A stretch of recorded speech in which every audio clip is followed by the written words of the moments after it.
Hello అండి, welcome back to my channel. ఈరోజు మనం ఎంతో రుచిగా ఆరోగ్యకరంగా ఉండే గోధుమ రవ్వ వెజిటబుల్ ఉప్మాని కుక్కర్లో చాలా సులువుగా ఎలా చేయాలో చూద్దాం. బరువు తగ్గాలనుకునే వాళ్ళకి, షుగర్ పేషెంట్లకి ఇది దివ్య ఔషధంగా చెప్పుకోవచ్చు. ముందుగా మనకు కావలసిన కూరగాయలను సిద్ధం చేసుకోవాలి. ఉల్లిపాయలు, క్యారెట్స్, బీన్స్ మరియు టొమాటాలను చిన్న చిన్న ముక్కలుగా కోసుకొని, అలాగే ఫ్రెష్గా ఉండే స్ప్రింగ్ ఆనియన్స్, కరివేపాకు, కొత్తిమీరను కూడా తరిగి పెట్టుకోవాలి. ఇప్పుడు కుక్కర్ స్టవ్ మీద పెట్టి కొద్దిగా నూనె వేసి, నూనె వేడయ్యాక ఆవాలు, జీలకర్ర, పచ్చిమిర్చి, అల్లం ముక్కలు వేసి వేయించాలి.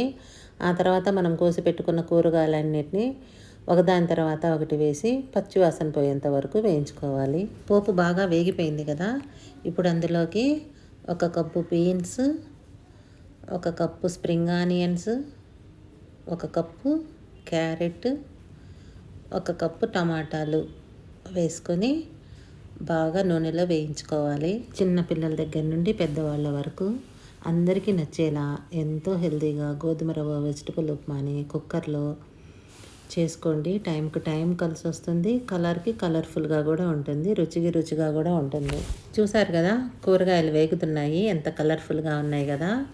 కూరగాయలన్నీ బాగా వేగిపోయినాయండి. ఇందులోకి మనం ఒక 2 కప్పుల గోధుమ రవ్వను వేసుకొని ఒక 2 నిమిషాల పాటు వేయించుకోవాలి. ఈ వెజిటబుల్ ఉప్మాని బ్యాచిలర్స్ కూడా చాలా ఈజీగా చేసుకోవచ్చండి.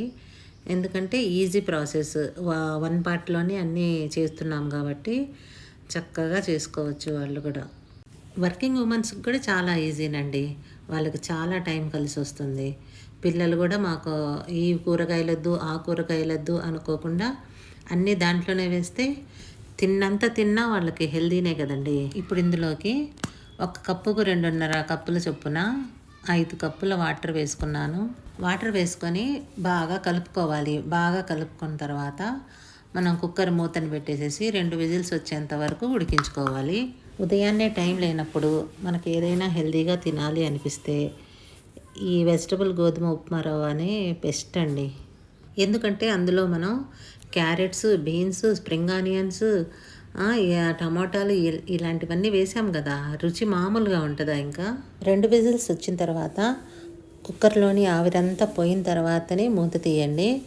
అలా తీస్తేనే మనకి వెజిటబుల్ ఉప్మా పొడి పొడిగా బాగా వస్తుంది. 2 విజిల్స్ తర్వాత ఆవిరంతా పోయిన తర్వాత మూత తీసాను. తీసిన తర్వాత చూడండి, మీ కళ్ళ ముందే ఉంది కదా ఎంత పొడి పొడిగా ఎంత బాగా వచ్చిందో. ఈ వెజిటబుల్ ఉప్మాని అల్లం చట్నీతో సర్వ్ చేసుకోండి. సూపర్ టేస్ట్గా ఉంటుంది. నచ్చితే లైక్ చేయండి, షేర్ చేయండి.